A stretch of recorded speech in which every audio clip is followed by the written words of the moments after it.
I want to make sure America understands this. I believe it is an utter embarrassment to the Democratic Party that I am a candidate in people's eyes for the presidency of the United States. It's an indictment against them, and they need to get their act together before somebody like me or somebody else takes it real seriously and says the hell with y'all, because the roster that I'm seeing right now, y'all don't have anything.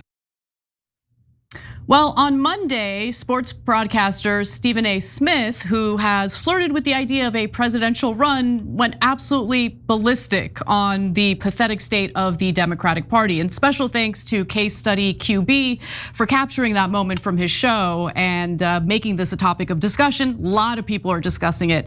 And by the way, that was far from all Smith had to say about the Democrats, right, Cenk? No.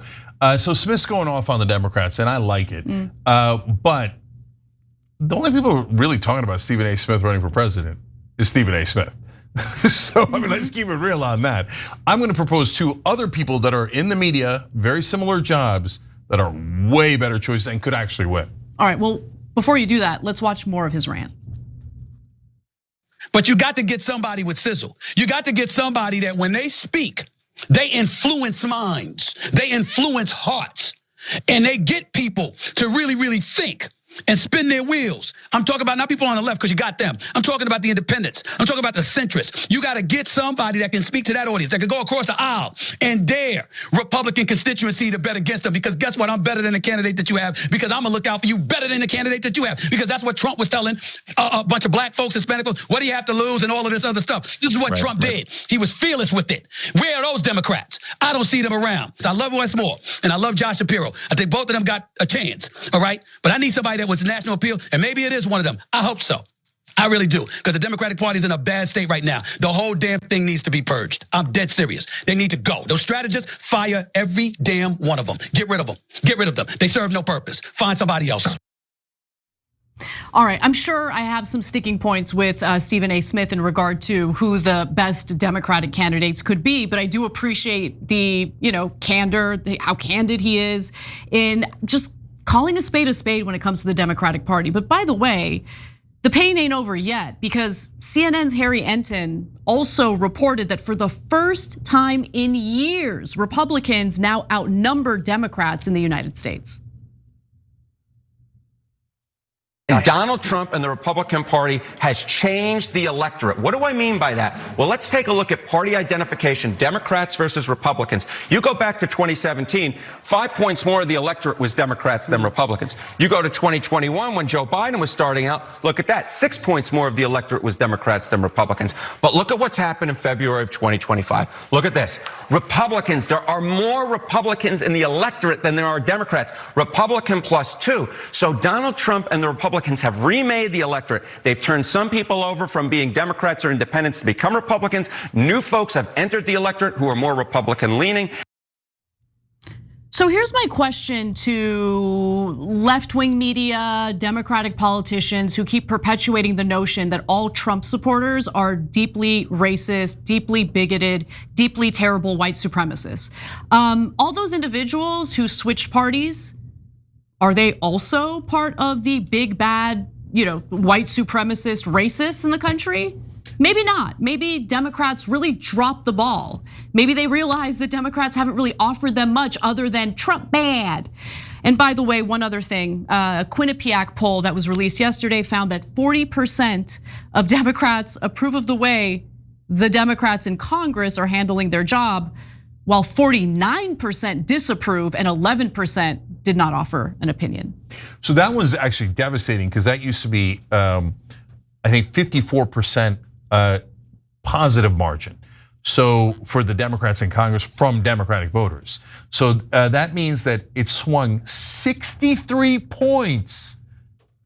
What Democratic voters think of Democratic politicians. By the way, thank God. Finally, that's like my favorite poll of all time. I've been saying on the show for 20 years, these guys just represent their donors. They're not on your side. It's all a trick. They're playing good cop, bad cop with establishment Republicans. And now the Democratic voters en masse, almost overnight, with a 63-point swing going, no, you're right, they're useless, I hate them, I disapprove of our politicians, and you should. You know why? Not because they have the wrong policies. It's that they never do the policies. They keep telling you, and it's just a marketing gimmick. Oh, we're gonna give you paid family leave. We're gonna give you a $15 minimum wage. We're gonna give you voting rights. We're gonna give you all these things. And then they get in office. Oh, filibuster, parliamentarian, meanie Republicans. There's nothing we could do. Trump gets in office. He's like, executive order this, I'm eliminating that, etc. He's like a bull in a china shop. And I don't want that. I don't want reckless. I don't want something that isn't well thought out, etc. But man, he doesn't seem to care about the parliamentarian. He's taking tons and tons of action, whereas we have the do nothing Democrats whose constant motto is, there was nothing we could do, there was nothing we could do, and now they're saying it when they're in the minority. No, it's amazing. But brother, if there's nothing you could do when you're in the majority, and there's nothing you could do when you're in the minority, you're just telling the voters, there's literally nothing I could do, so don't bother electing me. And eventually they believed you and stopped electing you. So there's that. There's the lack of policy accomplishments, right, that actually have a material effect, a positive effect on people's day-to-day lives. But then there's also, a lot of those who like to provide cover for the Democratic Party like to just repeat this same line over and over again. No, it's just a messaging problem. It's just a messaging problem. You know what? Partly, I agree. Okay, maybe it is partly a messaging problem. For instance, if the culture within your party is picking out different groups of people to let them know that you think they're bad and immoral, you're gonna turn people off. White men bad, white women bad, Asians, they're also bad because they wanna be like white people. Latinos who want stronger border security but have voted Democrat their entire lives, bad. You keep pushing people out, eventually you're gonna have no one left except for a tiny group of elitist academics who buy into this nonsense. But nonetheless, just to compare the current numbers, Cenk, to what the numbers were in March of 2023. So let me read graphic one more time, just as a reminder. 40% of Democrats approve of the way the Democrats in Congress are handling their job, while 49% disapprove. That is a stunning change from March of 2023, when Democrats approved of their elected representatives by a 54-point margin. Democrats are cooked, and either they wake up and realize it, or they're gonna keep losing. Their leadership is garbage. Hakeem Jeffries is as boring as watching paint dry. Honestly, I'd rather watch paint dry. And he's the one who literally held a press conference recently and just said, in regard to, serving as the opposition party and fighting back against Trump, what leverage do we have? What leverage do we have? What kind of leadership is that? Yeah, so it's not leadership at all. And all the Democratic politicians right now are frozen in place like robots. They're like awaiting orders from donors. Donors have fled. We don't know what to do. Do something. Oh, well, what should I do? What drives you, Hakeem Jeffries? What drives you, Chuck Schumer? What is it that you really want to get done for the American people? Come on, you know the answer is nothing, right? Everybody knows the answer is nothing. The answer is my ego, me. I want to be the leader. Look, Stephen A. Smith is a little bit more conservative than we are. He's still a Democrat, but man, I'll take any action over non-action, okay? And so I like that he's at least ripping into the Democratic politicians and the consultants. He's absolutely right. How much do you have to fail before you're all fired? So couldn't agree more. I think the guys in media that could actually win are Jon Stewart, who I talk about endlessly because he's nearly a perfect candidate. And some Democrats are like, oh, Stephen A. Smith, he's in media, he can't win, he's not a politician. Oh my God, I'm sorry, but that is monumentally dumb. Have you not noticed American politics shifting towards whoever's a celebrity, popular? By the way, forever, Ronald Reagan was a movie star. Donald Trump was a reality star. So would it be surprising if Jon Stewart then became a viable candidate instead of boring ass Bob McBoring senator from Virginia? Are you kidding me? Jon Stewart would have an enormous advantage, not disadvantage. But the other guy that I think could be interesting is Charlemagne the God. So I know that was more controversial, but he at least gives a damn. And now he's become more progressive, so they might call him racist. I don't know, and I want to get to this part of it.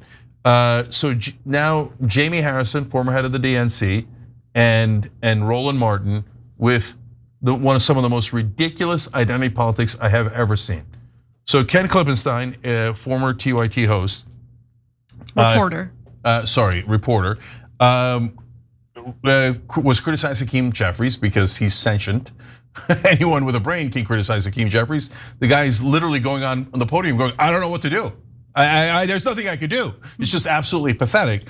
So Roland writes in, it's clear that Ken Klippenstein is fixated on Representative Jeffries, Hakeem Jeffries. Why? Why is he only focused on the House Minority Leader? He's not only focused on him. Hold on, look at his tweets. It's all Jeffries, not Chuck Schumer, not other Dem leaders, just his Jeffries obsession. I wonder why.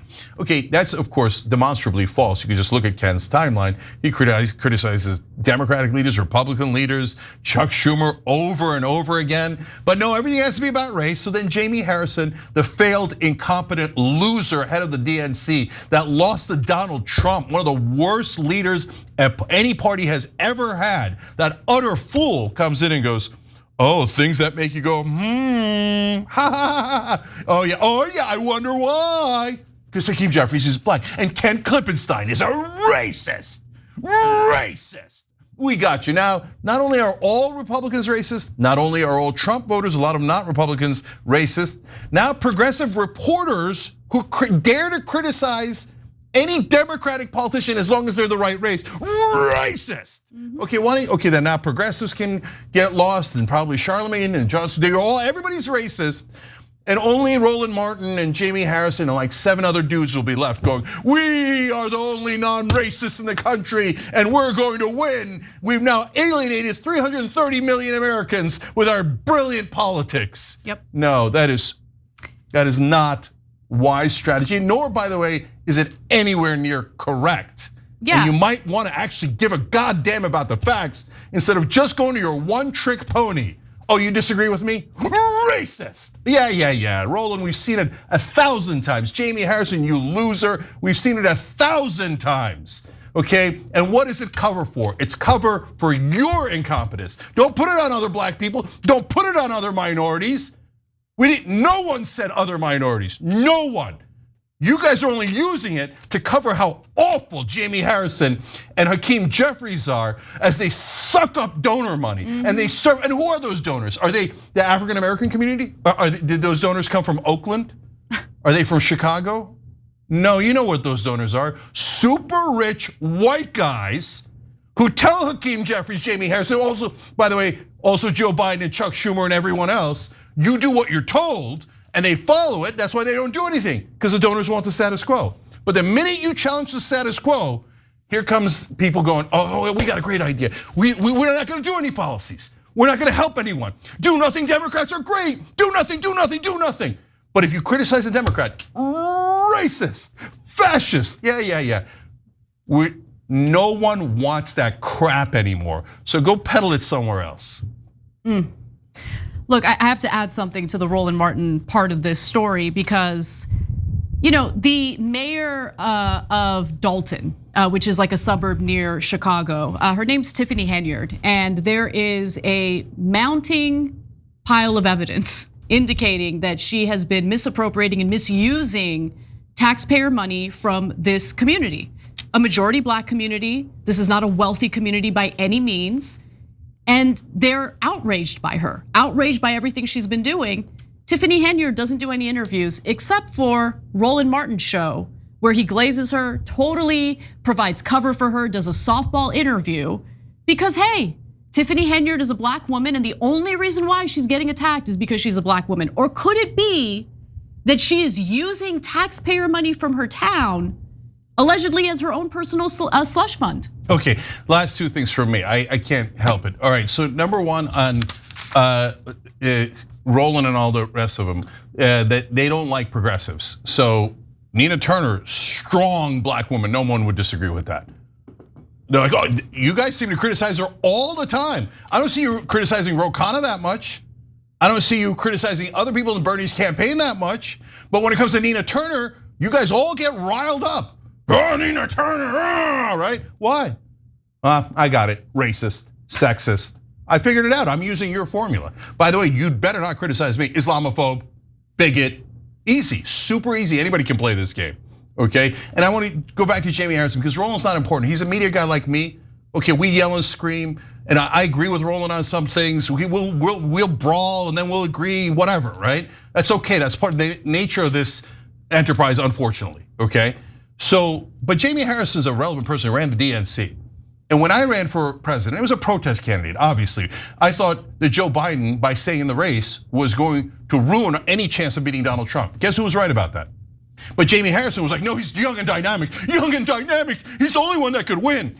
Why? Because Joe Biden picked him to be the head of the DNC. So he didn't serve the Democratic Party or voters or African Americans. He served Joe Biden, okay?